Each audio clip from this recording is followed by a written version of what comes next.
Bonsoir à toutes et à tous, nous sommes le mardi 23 septembre, soyez les bienvenus sur Monaco Info. Voici les titres qui seront développés.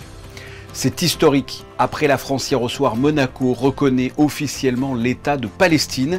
Vous écouterez dans une poignée de secondes un extrait du discours du souverain à l'ONU. À l'occasion du Ballon d'Or 2025, la princesse Charlène a remis le prix Socrates à la fondation Xana, fondée par Luis Enrique, en hommage à sa fille décédée et qui soutient les enfants atteints de maladies graves. Nous reviendrons sur la remise des diplômes des certifications professionnelles de l'Association monégasque des activités financières. Remise de diplôme également de l'Institut de formation en soins infirmiers de Monaco en présence de la marraine, son Altesse royale, la princesse de Hanovre. Le Monaco Yacht Show ouvrira ses portes mercredi, l'occasion de vous faire découvrir les coulisses des derniers préparatifs. Et nous recevrons, pour parler de cet événement, la directrice générale du Monaco Yacht Show, Gaëlle Talarida.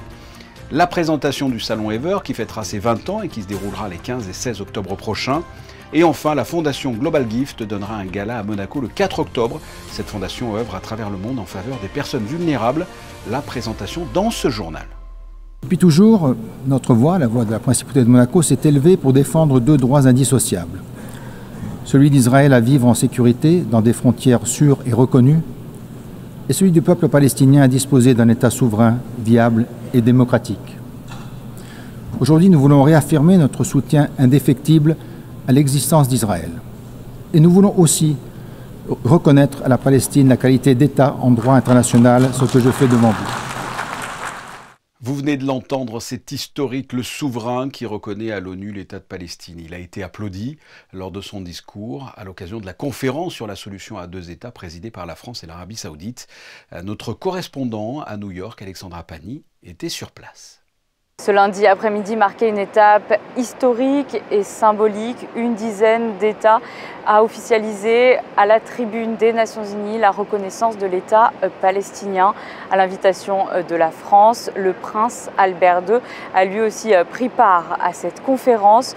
Je vous propose de revenir sur ces enjeux avec le conseiller ministre des Relations extérieures et de la coopération de la principauté, Isabelle Béraud-Amadei. Monaco a été amené à se joindre à la conférence sur la Palestine qui a été organisée conjointement par la France et par l'Arabie Saoudite. La position de Monaco a toujours été claire sur ce sujet. Nous avons soutenu dans toutes les enceintes internationales le but ultime qui est une solution à deux États, l'État Israël et la Palestine, qui vivent côte à côte, en paix et en sécurité. Alors, je crois qu'on peut dire que le 7 octobre 2023 a véritablement été un moment de bascule. Pour autant, après 2 ans, tous les otages n'ont pas été libérés par le Hamas. En même temps, la situation humanitaire à Gaza est catastrophique et on le constate tous les jours. Et parallèlement, le Hamas n'a toujours pas déposé les armes. Actuellement, plus de 150 États ont désormais reconnu la Palestine et Monaco, aujourd'hui, s'est joint à la voix de ces 150 États. En revanche, je crois qu'il ne faut pas se tromper, il ne faut pas se bercer d'illusions. Comme l'a dit son Altesse Sérénissime le Prince à la tribune aujourd'hui, la paix ne peut venir que par une volonté commune des deux parties au conflit. Et donc nous espérons vivement que cette volonté commune, nous la trouverons rapidement. On rappelle que même avec cette reconnaissance, la Palestine ne devient pas un État membre à part entière de l'ONU et reste un État observateur permanent, toujours bloqué par le refus, entre autres, des États-Unis, soutien d'Israël. Nous restons à New York pour un tout autre événement. Après son intervention aux Nations Unies, le prince souverain était invité d'honneur de la Foreign Policy Association. Le reportage sur place d'Alexandra Pani et Antoine Ecal. Elle a été créée en 1918. Son objectif, mettre en lumière les enjeux cruciaux auxquels l'Amérique est confrontée aujourd'hui. Indépendante politiquement, la Foreign Policy Association souhaite encourager un engagement éclairé du public vis-à-vis de la politique étrangère des États-Unis et des grands enjeux mondiaux. We continue this mission of educate Americans about international affairs and about global issues that are of concern to the United States. We are very focused at the minute on cultural diplomacy. We believe that when political and security barriers exist, culture can transcend those barriers. And we have just published the inaugural issue of the Journal of Cultural Diplomacy. And one of our most famous diplomats, George Kennan, stated to the advisory board of the Museum of Modern Art in New York that culture, at the end of the day, is what really binds countries, particularly in times of tension. La Foreign Policy Association a réuni 160 convives ce lundi soir pour son traditionnel dîner d'État où le prince Albert II s'est vu décerner la plus haute distinction de l'organisation. The Foreign Policy Association Medal is conferred upon individuals who have made an excellent contribution to responsible internationalism. And we believe that His Serene Highness Prince Albert fully deserves our medal for his work in terms of conservation of the oceans. We're especially concerned about combating plastic in the oceans, and the environment is of great interest to our membership. We believe more should be done in this area, and we all are feeling the effects of climate change.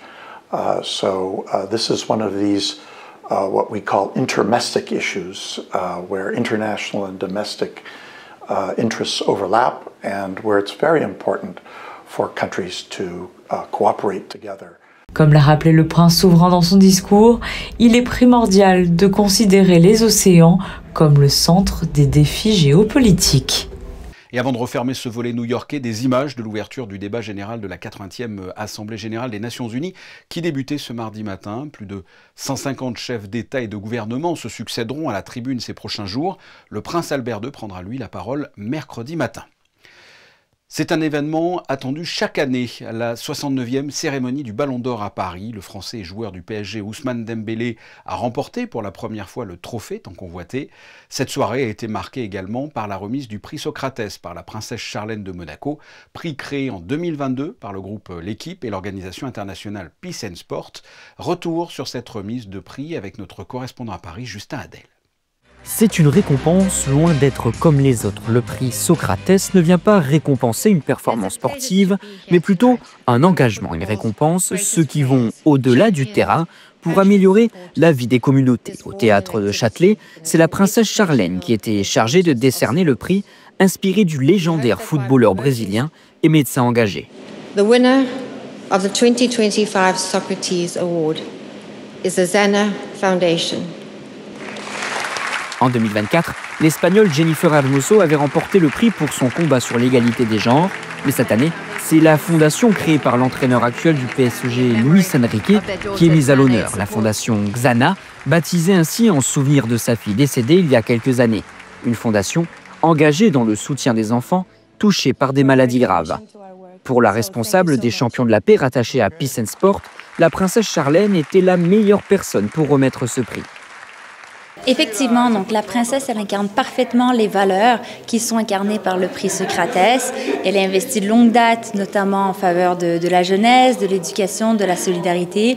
Et c'est ce qu'on cherche à transmettre, Peace and Sport, à travers ce prix Socrates, et toujours de renforcer l'impact sociétal du sport.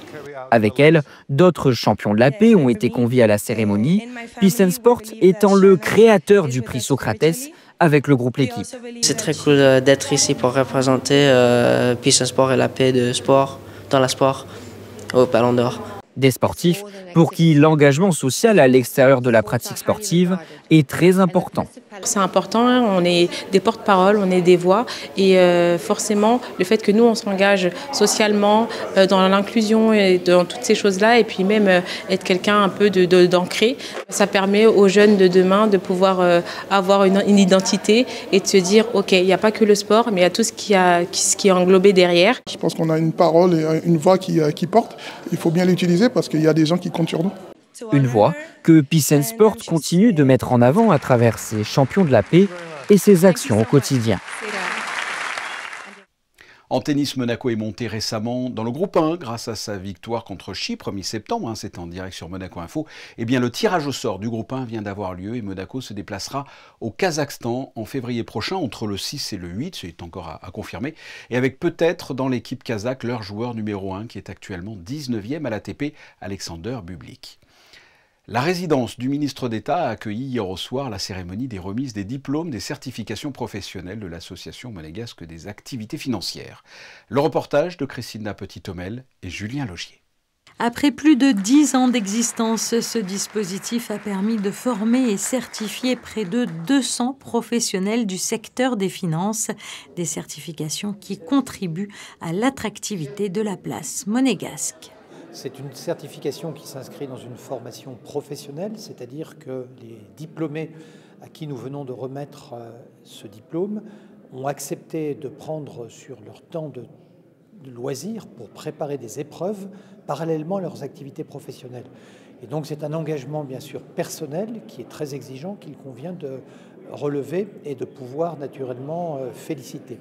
Ensuite, cette certification, elle est importante parce qu'elle permet à des cadres, à des personnes qui travaillent dans le secteur financier ici à Monaco, de passer des formations professionnelles qui leur sont nécessaires, notamment dans des domaines comme la lutte contre le blanchiment, sujet naturellement très important pour la place financière de Monaco, au moment où notre État a été placé sur la liste grise du GAFI en juin 2024. Des efforts considérables sont mobilisés par le gouvernement, par les administrations, par les opérateurs financiers, par l'autorité judiciaire, par les organismes de contrôle pour permettre de montrer que la principauté s'organise pour rapidement sortir de cette liste grise. Mais également, il est important aussi de montrer que les professionnels eux-mêmes prennent en main cet objectif pour permettre de former l'ensemble de leurs collaborateurs aux exigences de la compliance, de la certification, et pour rendre aussi plus attractive la place financière monégasque. La formation continue et la montée en compétences sont au cœur des enjeux. Cette année encore, les diplômés témoignent de l'importance de ces démarches. Alors, elles sont essentielles déjà pour la qualité du travail qui est rendu par nos établissements bancaires et sociétés de gestion. Ça, c'est le premier élément. L'autre élément, c'est vis-à-vis de l'extérieur pour donner une image de professionnalisme avéré et certifié des différents acteurs qui sont dans ces différents métiers justement de la finance en principauté. Au total, 20 nouveaux certifiés rejoignent cette année les 181 professionnels déjà diplômés depuis 2022, confirmant ainsi la volonté commune des autorités et des acteurs privés de hisser la principauté au plus haut niveau des standards internationaux.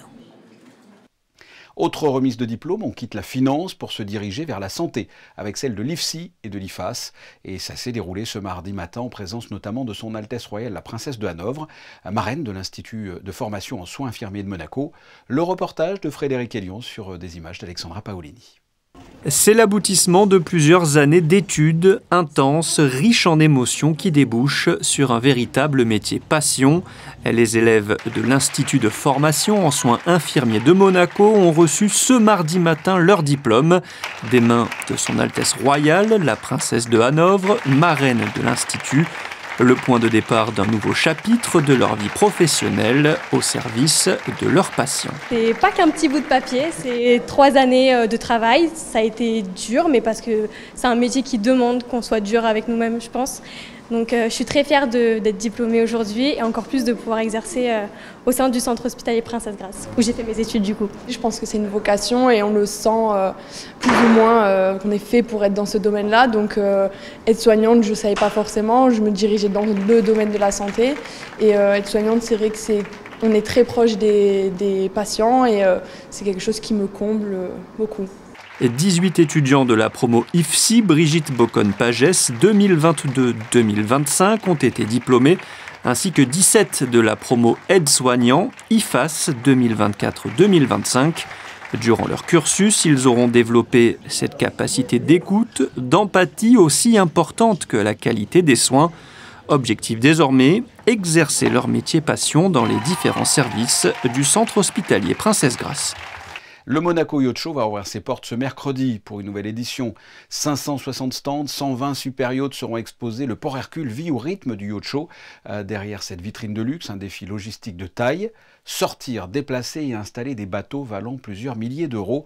Un balai millimétré où vigilance et sang-froid sont les maîtres mots. Un reportage de Vanessa Dessy sur des images d'Alexandra Paolini. Chaque mois de septembre, Monaco se transforme en véritable chantier à ciel ouvert. Monter le Monaco Yacht Show, c'est relever un défi logistique hors norme. Sur le quai Antoine Ier, le décor prend des allures spectaculaires. On va le mettre là droit, je crois, et après les deux autres comme ça. D'accord.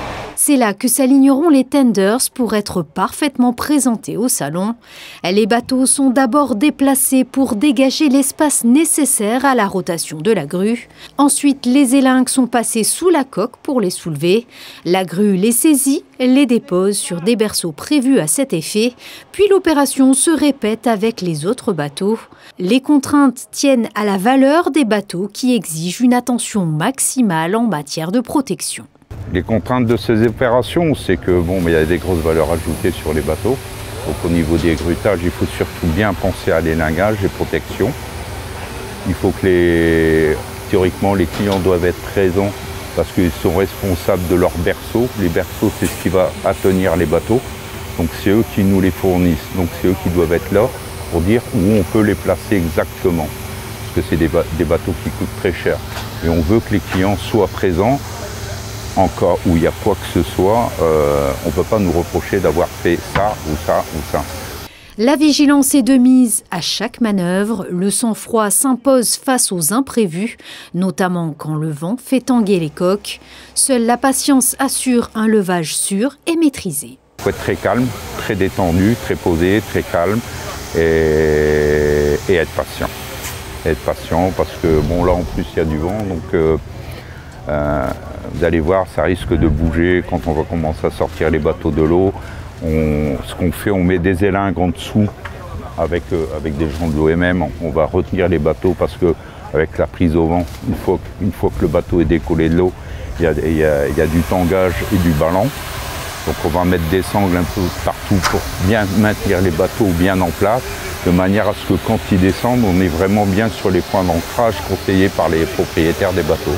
Le Monaco Yacht Show s'est emballé hors norme où l'extraordinaire devient presque ordinaire, symbole de l'ampleur et du prestige de ce salon. Salon prestigieux, effectivement. Le monde du yachting se retrouve dans un seul port pendant 4 jours, du 24 au 27 septembre. Entre son importance économique, son impact sur l'environnement ou sur la mobilité en principauté. Pour en parler, nous sommes avec la directrice générale du Monaco Yacht Show, Gaëlle Talarida. Bonsoir. Bonsoir. Le Monaco Yacht Show débutera ce mercredi pour que les téléspectateurs comprennent bien. Qu'est-ce que représente cet événement au niveau international dans le monde du yachting ? Le Monaco Yacht Show, c'est le premier salon international pour le monde du yachting. C'est le seul salon au monde qui est dédié à la grande plaisance, c'est-à-dire la production de navires qui dépassent 24 mètres jusqu'à plus de 100 mètres. C'est vraiment un rendez-vous très important pour cette industrie qui a choisi au fil des années le Yacht Show pour présenter ses nouveautés mondiales. Cette année, nous avons 120 super yachts qui sont exposés. La taille moyenne, c'est à peu près 46 mètres et demi, dont 50 nouveautés qui sont présentées pour la première fois au public qui est présent au Monaco Yacht Show. Nous allons accueillir 560 exposants, des exposants qui représentent tout l'écosystème de la grande plaisance et qui viennent apporter un service, un produit qui on va dire, est là pour servir les yachts ou pour les équiper.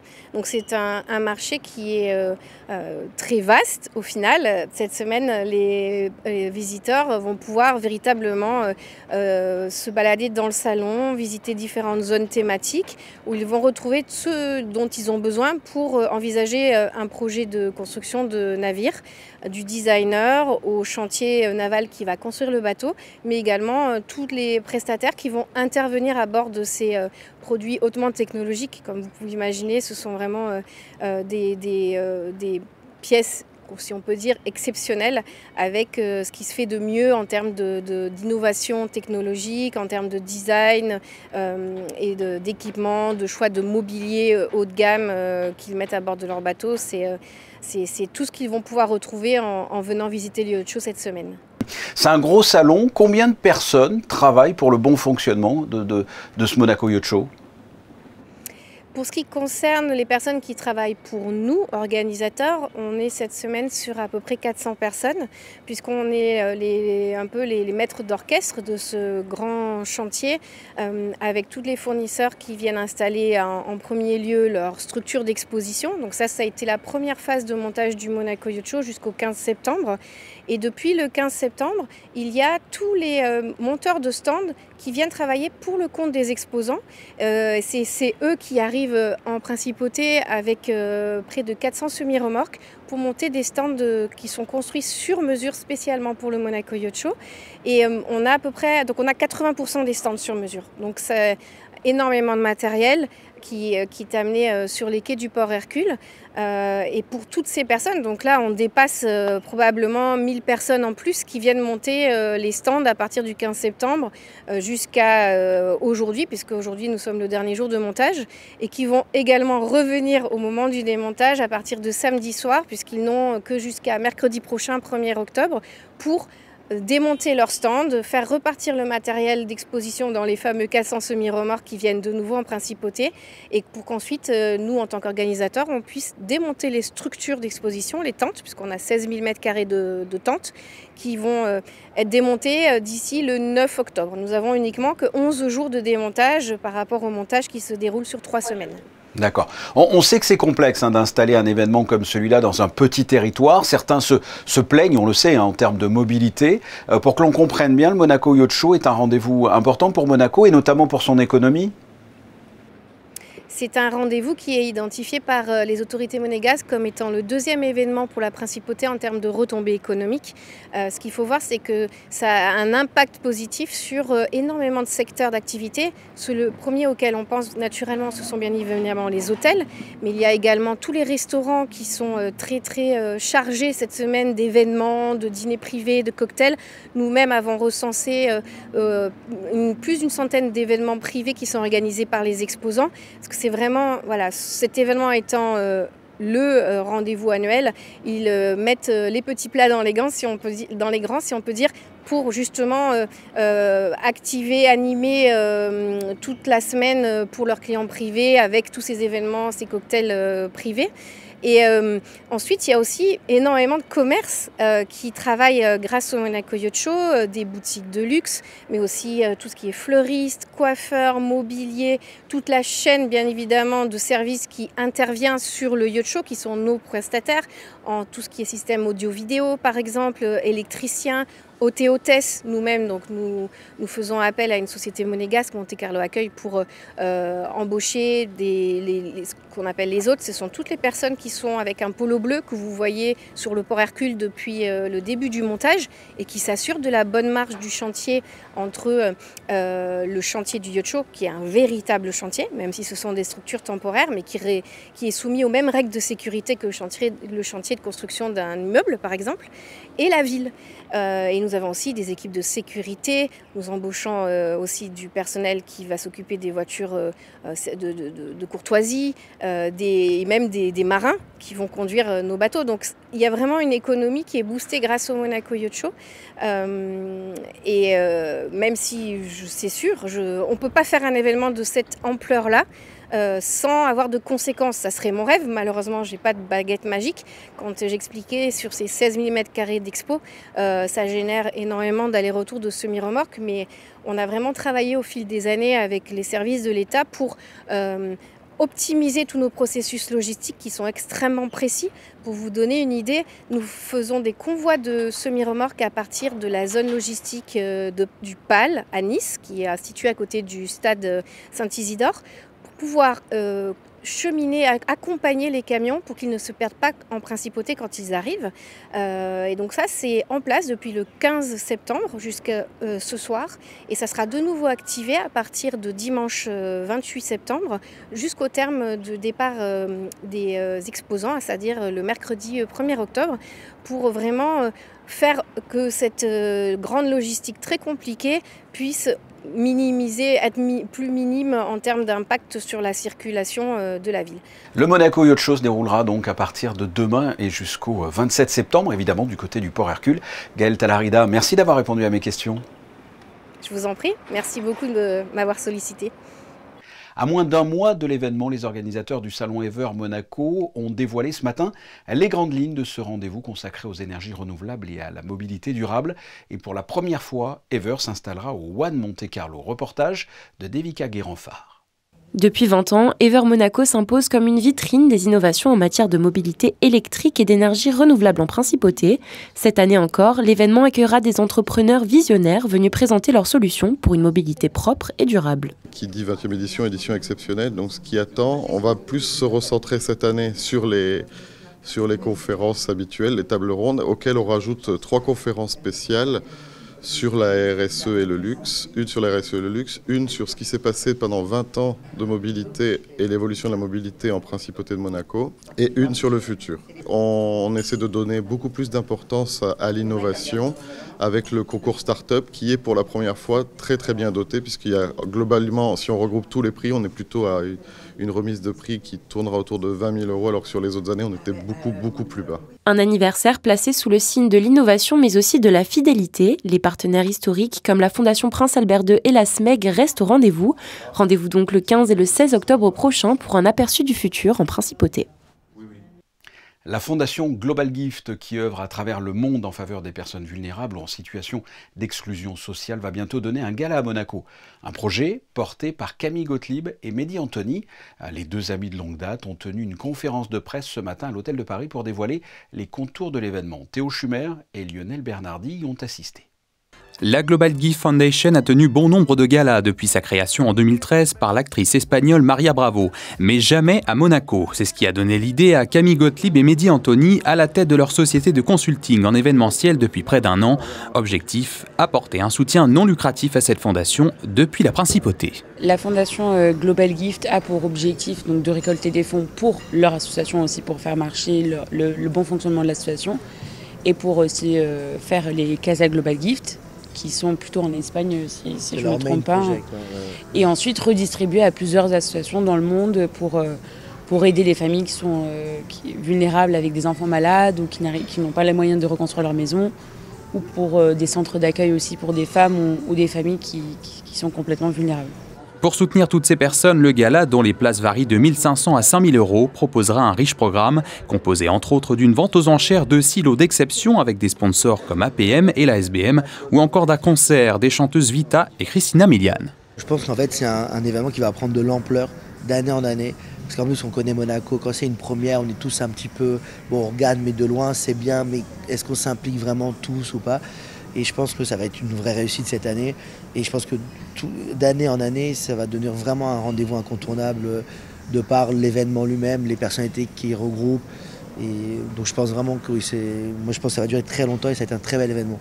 Pas moins de 200 personnes sont attendues à la Salle Empire samedi 4 octobre, dont la princesse Stéphanie, le pilote Arthur Leclerc, le rappeur Daddy Yankee ou encore, et bien sûr, l'ambassadrice du Global Gift, l'actrice américaine Eva Longoria. L'industrie monégasque du tourisme d'affaires a été triplement récompensée lors de la cérémonie des MIT Awards 2025. Ce rendez-vous du monde des congrès et des salons se tient traditionnellement en septembre à Londres. La Principauté a été distinguée 3 fois. Ainsi, pour la 3e année consécutive, la Convention Bureau de la Direction du Tourisme et des Congrès à Londres a remporté le Gold Award dans la catégorie Best Overseas Convention Bureau. Le Grimaldi Forum a lui aussi été de nouveau distingué avec un Gold Award dans la catégorie Best Overseas Convention Center. Et enfin, l'agence Rising Stone Event s'est vue attribuer le Silver Award dans la catégorie Best Destination Management Company. Les photos de fin de journal de Stéphane Dana sont consacrées aujourd'hui aux derniers préparatifs avant l'ouverture du Monaco Yacht Show ce mercredi. Juste après ces clichés, la météo présentée ce soir par Alban Gingembre. Quant à nous, on se retrouve pour une nouvelle édition mercredi à 19 h. Je vous souhaite de passer une excellente soirée. Au revoir.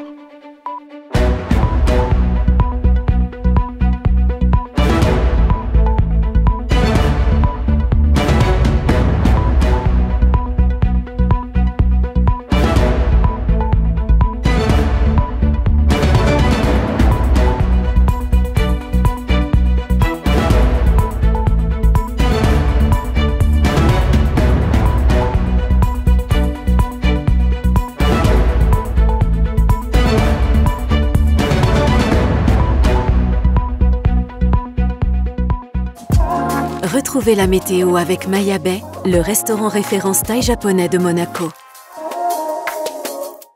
Bonsoir à tous, pas de grands changements. Demain, Monaco sera clairsemé de quelques nuages, mais le bleu du ciel restera visible. Un temps lumineux. Côté température, on est sur une pente descendante avec des valeurs qui diminuent petit à petit pour entrer dans l'automne. Le thermomètre affichera entre 16 et 21 degrés.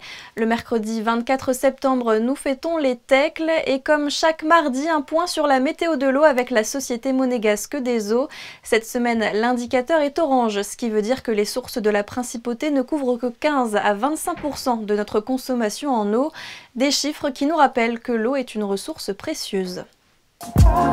C'était la météo avec Maya Bay, le restaurant référence thaï japonais de Monaco.